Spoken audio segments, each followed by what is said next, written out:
Morning, guys. Welcome to our webinar this morning. I'm having a few difficulties with technology, so I'm just going to record a video and send it through to all the participants because we can't get online for some reason. Just wanted to run through some updates we've had recently. So SMC, new SMC, the 6-point system, green list residents, and also the work to residents policy as well. I'm just going to quickly share my screen. So if you can see my slides on screen. Let me quickly run through this. Perfect. Excellent. Cool. So as you may know, we've had quite a few changes over the last few months. We've had a brand new SMC policy open up, which is the biggest change we've had probably in the last 20 odd years. So we've gone from a 100-point system, went up to 140, 160, 180 eventually, and now it's all gone back. Oh, sorry, it's gone down to a 6-point system, which is quite simplified in terms of points. But there's quite a few things to look out for as well. So I'll run through the green list residents first, just given that's the one that's being prioritised at the moment by Immigration New Zealand, and I'll go through the work to residents and then the SMC as well. So cool. So as many of you know, we had a green list open last year. It may have been September 2022, I believe. Initially, we had about 45 roles on the green list, tier 1. We had a few roles in tier 2. That's been updated a few times. So we actually have now probably 85, maybe 90 roles on tier 1, and probably about 30 or 40 on tier 2, perhaps as well.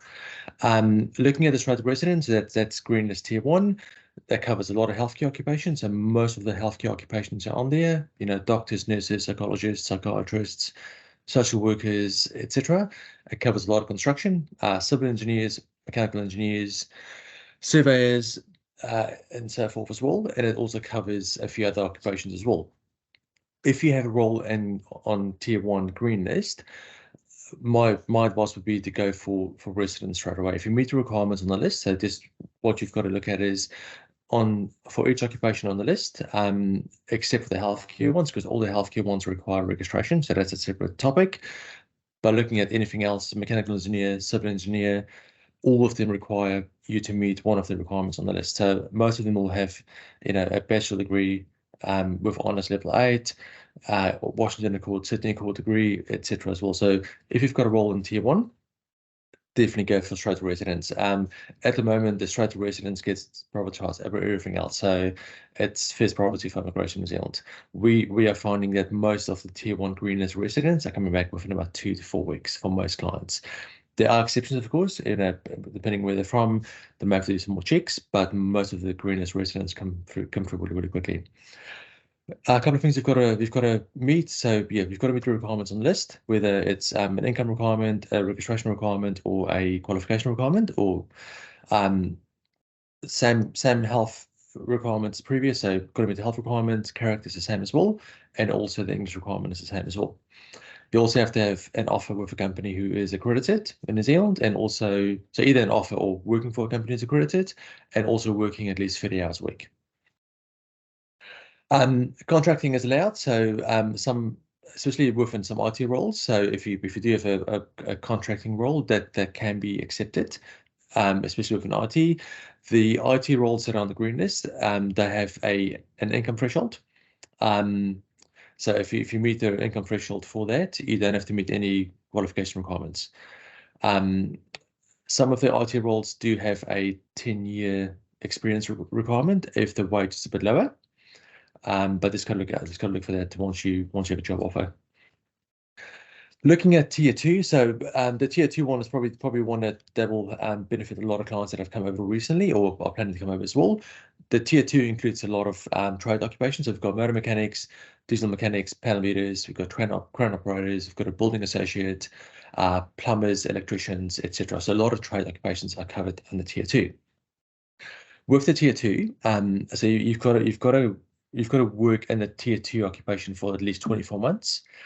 So if I'm going to use an example, so for argument's sake, you come up as a motor mechanic, you have to work as a motor mechanic for 24 months.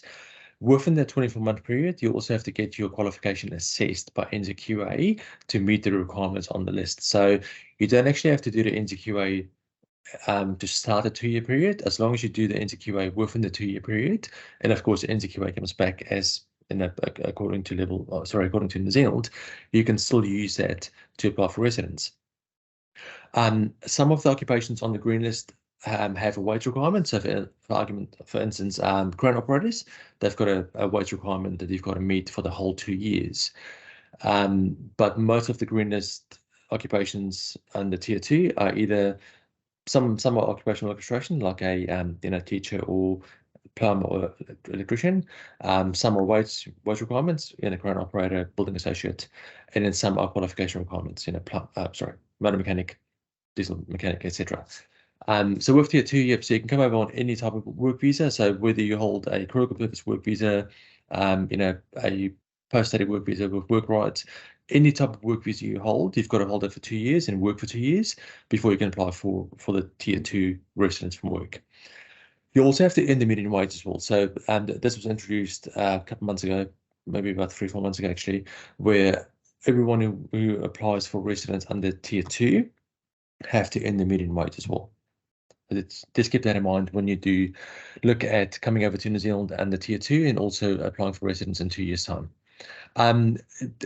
This category actually opened a couple of weeks ago, so on 29th September, this actually opened, just to kind of capture people that weren't able to apply last year, but may have been in New Zealand for the last 2 years working on work visas. Some of them will be able to apply under tier 2 now. And saying that, I think a lot of people will only be able to apply maybe next year, once they've finished 2 years, since the borders opened last year.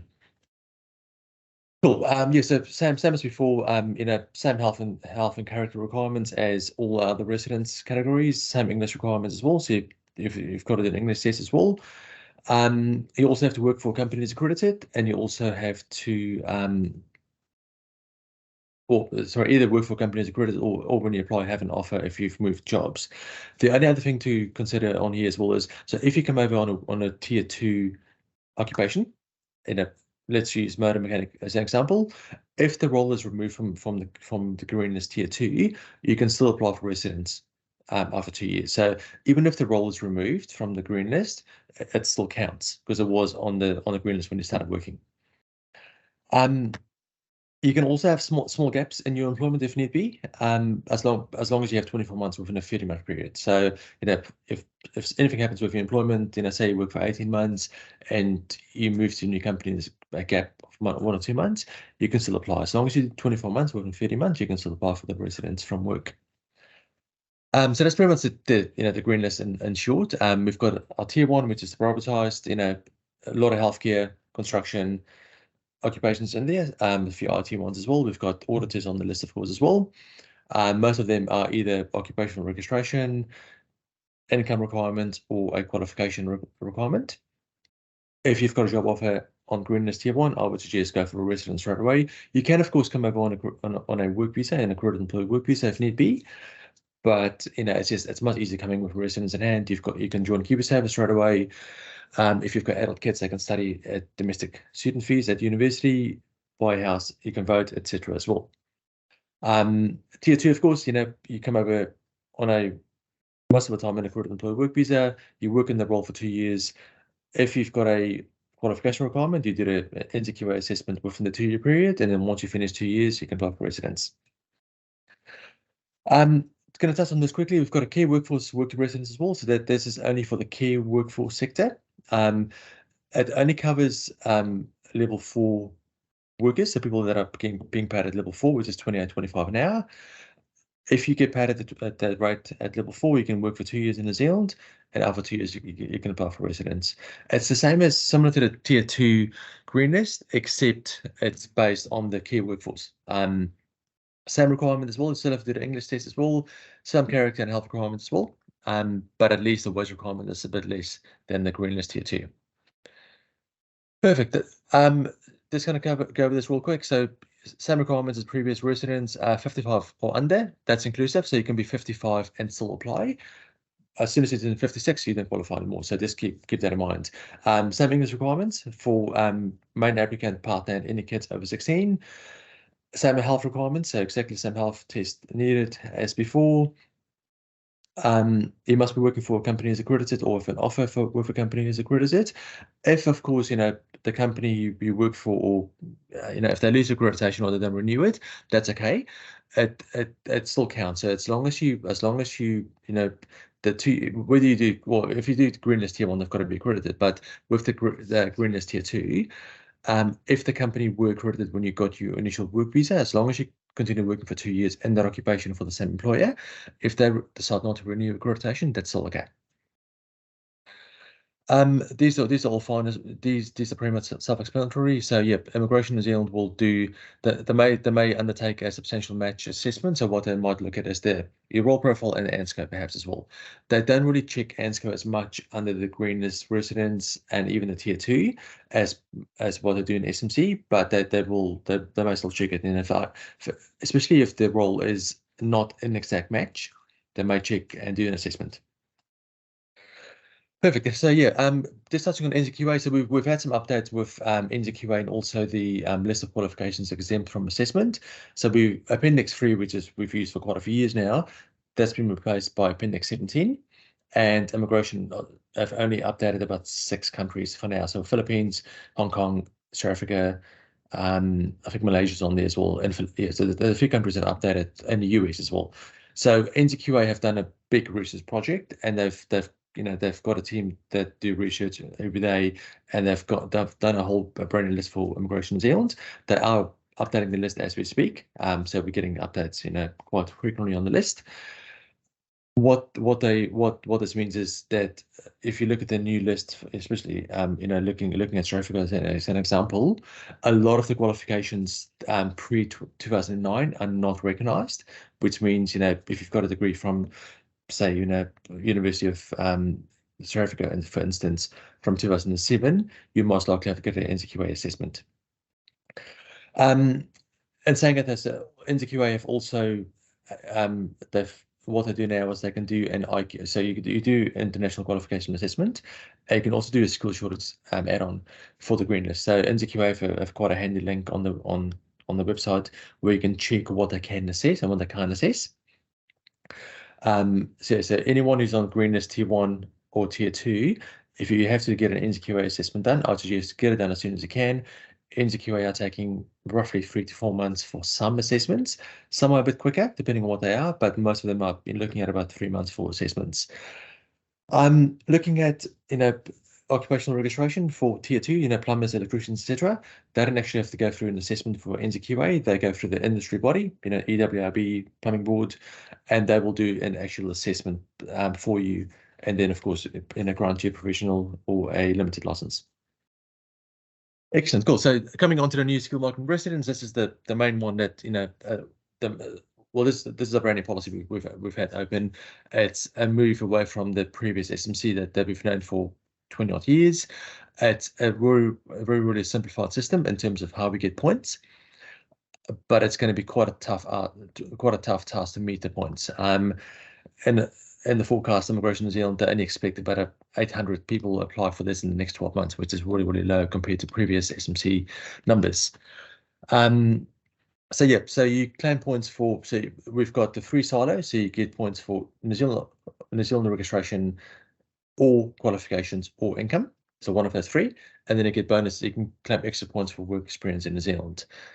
Looking at the point system, so that's pretty much it in a nutshell in terms of, say, income. If you earn 3 times the median wage, you get 6 points. If you earn twice the median wage, you get 4 points. If you earn 1.5, you get 3 points. So you can claim points for income, or you can claim points for registration. So looking at the registration, you get between 3 and 6 points depending on your occupation. Looking at some examples, chartered accountant, that's 6 points. Vehicle inspector B, which is it's a COF, so that's heavy vehicles, they get 6 points. Vehicle inspector A gets 4 points. Royal Station gets 4 points.